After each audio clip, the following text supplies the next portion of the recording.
শক্ত কাঠের চেয়ারে বসে আছে নিতু, আর তার সামনে রিহান ভাই। রিহান নিচের দিকে তাকিয়ে টেবিলের ওপর তার হাতের পেনটা বারবার ঘোরাচ্ছে। 2 মিনিট হলো এরকম যে ঘোরাচ্ছে না। নিতু এসে বসেছে 3 মিনিট, তিনি এখনো নিতুকে কিছু বলছে না। কি কারণে ডেকেছেন তার কারণও বলছেন না। নিতু নিচের দিকে তাকিয়ে আছে। রিহান এবার পেট ফুরানোর মাঝেই বলে উঠল, সেদিন খুব ভালো করে বুঝিয়ে বললাম, চিঠিটার উত্তরও দিয়ে দিলাম, তারপরও ক্যাম্পাসে ট্রল শুরু হলো কেন?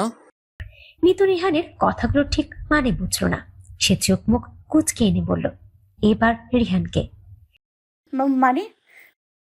রিহান এবার পেন সম্মত টেবিলের উপর খুব জোরে একটা বাড়ি মেরে উচ্চ আওয়াজে বলে উঠল, ছোট্ট খুকি তুমি ফিডার খাও? মানে বোঝো না? ক্যাম্পাসে এসব কি শুরু করেছো তুমি? কি শুরু করেছো আমাকে নিয়ে? এসব কি শুরু করেছো? সেদিন এত সুন্দর করে বুঝিয়ে দিলাম, সুন্দর করে বললাম, তারপরও এসব কি? কি এসব? ভাইয়া, আমি সত্যিই আপনার কথা ঠিক বুঝতে পারছি না। আসলে আপনি কি বলতে চাইছেন? এই মেয়ে, সাহস তো কম না, আবার নাটক শুরু করেছো। সারা ক্যাম্পাসে আমার মান ইজ্জত রাখলে তুমি? রাখলে? এসব কি বলতেছে সবাই? কি বলতেছে? তোমাকে আমি ভালোবাসি, তোমার সাথে আমার রিলেশন চলে। কত মেয়েই তো এই পর্যন্ত আমাকে প্রপোজাল দিল, রিজেক্ট করলাম। কই তাদের ক্ষেত্রে তো পুরো ক্যাম্পাস এভাবে বাজেনি। আর তোমার একটা মেয়ে আমাকে জাস্ট প্রপোজাল দিয়েছে, এটা সারা ক্যাম্পাস।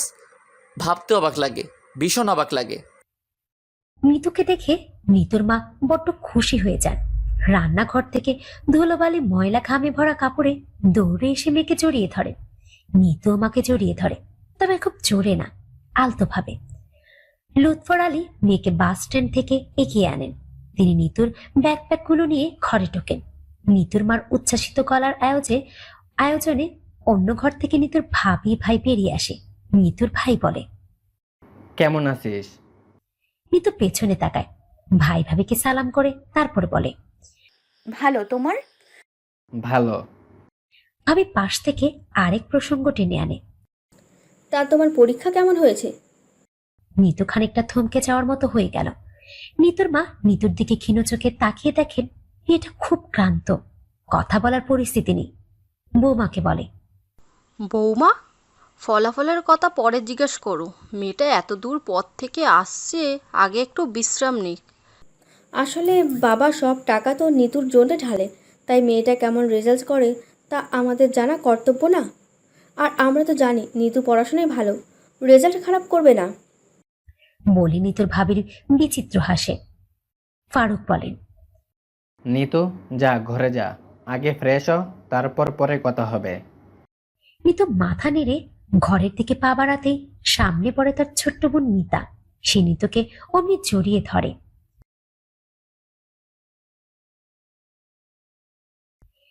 নিতু ওর ব্যাগের দিকে তাকায়।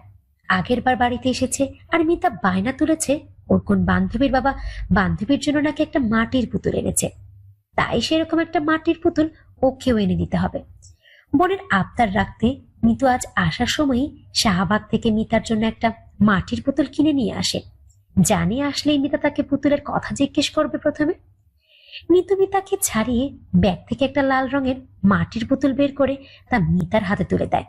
তা দেখে মিতা সে কি খুশি হয়ে যায়, আর অমনি নিতুর গাল জুড়ে 3-4টা চুমো বসিয়ে দেয়। বলে পুতুলটা নিয়ে অমনি বান্ধবীদের বাড়ি দৌড় মারে, হয়তো পুতুলটা ওকে দেখাতে। নিতু ওর ঘরে আসে, এসে দরজা চাপিয়ে বিছানায় আলতো বসে। জানালা দিয়ে বাইরে চোখ পড়ে। বাবা মাকে কাজের তাগাদা দিচ্ছেন শুধু। তাগাদার কিছু কথার আওয়াজ নিতুর ঘরেও ছিটকে আসছে। তাড়াতাড়ি করো না, মেয়েটা আমার খিদা লেগেছে, কিছু খাইনি আজ সারাটা রাস্তায়, তাড়াতাড়ি করো। নিতুকে সেদিকে তাকিয়ে থাকার মাঝেই ওর 2 চোখ থেকে 2 ফোঁটা অশ্রু বেরিয়ে পড়ে। বুকটা ভারী হয়ে আসে, পরক্ষণে আবার নিজেকে ধাতস্থ করে। চোখের ওপর সূর্যের কচকচা আলো পড়তেই নিতুর ঘুম ভেঙে যায়। তাকিয়ে দেখে তোহা জানালাটা খুলে দিয়েছে। নিতু ড্যাপ ড্যাপ চোখে তোহার দিকে তাকিয়ে থাকে। তোহা হেসে উঠে বলে, কিছুদিন আগেই তো বেরিয়ে গেলি, এখন আবার হঠাৎ করে কি মনে করে এসেছিস? দুলাভাই বিয়ের প্রস্তাব নিয়ে আসবে নাকি? বলেই তোহা চোখ টিপ মারে। দুলাভাই? শব্দটা তোহা রিহানকে উদ্দেশ্য করে বলেছে, তা নিতু বুঝল।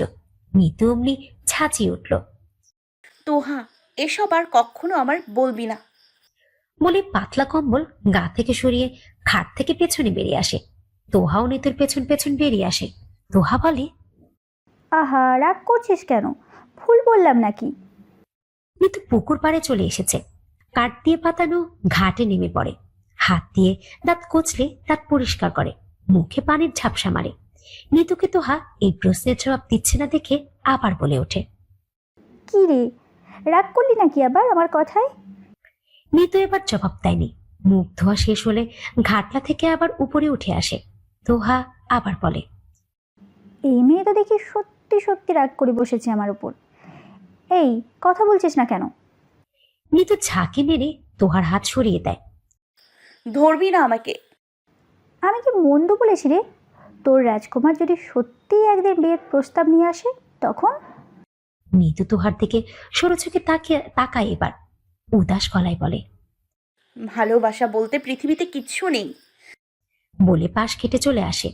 তোহা ওর স্থির হয়ে থাকে। তোহার কেন যেন এখন মনে হচ্ছে নিতু ভালো নেই। নিতুর মন ভীষণ খারাপ। তবে কি কারণ? দুই বান্ধবী একটা টঙের ওপর পাশাপাশি বসে আছে। নিতুর দৃষ্টি শূন্য, আর তোহার দৃষ্টি নিতুর দিকে স্থির। তোহা এবার হঠাৎ করে বলে ওঠে, নিতু, কোনো কারণে কি তোর মন খারাপ? রিহান নামের ওই ছেলেটা তোকে কিছু বলেছে? নিতু তোহার দিকে তাকিয়ে এক পলক পরক্ষণে দৃষ্টিটা আবার শূন্য তুলে নেয়। অমন দৃষ্টির মাঝে ফস করে একটা দীর্ঘশ্বাস ছাড়ে নিতু। বলে, আমার না পড়াশোনা করতে আর ভালো লাগে না। এই শহর ভার্সিটি কেমন বিরক্তিকর বিরক্তিকর লাগে। বাবাকে বলতে ইচ্ছে করে জেলার কলেজে ভর্তি করিয়ে দিতে। কেন রে নিতু, কিছু হয়েছে? বলেই তো হে আবার নিতুর খুব কাছে এসে বসে। নিতু চুপ করে থাকে। তোহা আবার বলে, নিশ্চয়ই রিহান ছেলেটাকে নিয়ে কিছু হয়েছে না? নিতু তোহার চোখের দিকে তাকায়। বলে, কাউকে কখনো মন থেকে ভালোবাসিস না। ভালোবাসলে নিজের জীবনটাই শেষ হয়ে যাবে। এই দেখ, আজ পরীক্ষায় অকৃতকার্য হয়ে বাসায় ফিরে এসেছি, অথচ মা বাবা কতটাই না স্বপ্ন বুনে রেখেছে মনে। ওনাদের স্বপ্ন আর মনে হয় না পূরণ করতে পারবো। নিজের উপর নিজেরই ঘৃণা লাগছে এখন। তোহা এবার নিতুর অবস্থা বুঝে ফেলে। নিতু কাঁদছে, অঝোর ধারাতে অশ্রু ফেলছে। তোহা নিতুর কাঁধে হাত রাখে, ধাতস্থ করতে করতে বলে, লাইফ কারোর জন্য থেমে থাকে না, তুই জানিস সেটা নিতু। আরে, কি সব নিয়ে নিজের ক্যারিয়ার শেষ করছিস? মা বাবা কত কষ্ট করে পড়াশোনা করাচ্ছে।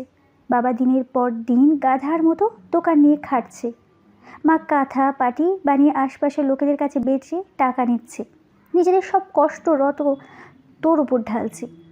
স্বপ্ন তোকে মানুষের মতো মানুষ করতে, তুই অনেক বড় হতে। আর সামান্য একটা ছেলের জন্য বলছিস ওই শহর ভাল লাগে না, ওই ভার্সিটি ভাল লাগে না। ওরকম ভার্সিটি কজনের কপালে হয় রে নিতু? কষ্ট করে চান্স পেয়েছিস, তার মূল্য তো বোঝ। কত ছেলে মেয়ে ওই ভার্সিটিটাকে পেতে কত নির্ঘুম রাত কাটিয়েছে, মোনাজাতে হাত ধরেছে। তাদের হয়তো অনেকেরই হয়নি, আর তোর হলো। আমি পৃথিবীর নিকৃষ্ট বোকা তোকে বলবো যদি আর একবার বলিস ওই ভার্সিটি ভালো লাগে না, এখানে ভর্তি হবি। নিতু এবার যেন আরো ফুপিয়ে কেঁদে উঠল। বলল, আমার ভার্সিটির ফ্রেন্ডগুলো ভালো না, আমাকে খুবই করুণ চোখে দেখে, কথায় কথায় তামাশা করে। আমি বলে ওই ভাইয়াকে প্রপোজাল দিয়েছি। আমি বেসিক্যালি ওদের সবার জন্য পরীক্ষায় খারাপ করেছি, পড়ালেখায় মন বসাতে পারিনি।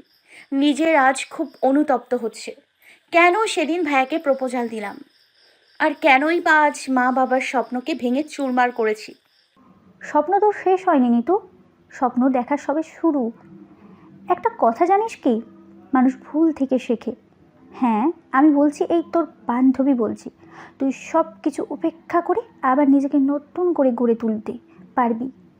ভুলে যা সব, কি হয়েছে কি ঘটেছে সব ভুলে যা। শুধু বলদের মতন সারাদিন খাটুনি দেওয়া মা বাবা দুজনের দিকে তাকা। কি মনে হয় আপনাদের, নিতু কি পরিবর্তন হবে? তোহার সাথে কথা বলা শেষ হলে বাড়িতে ফিরে আসে নিতু। তখন প্রায় সন্ধ্যা, হালকা আঁধারও নেমেছে চারপাশে। নিতু পুকুর ঘাট পেরিয়ে ওর ভাবির ঘরের সামনে দিয়ে হেঁটে যেতে ভাবির রাগী গলার স্বর শুনতে পায়। তাতে পাত্তা দিতে চাইল না নিতু।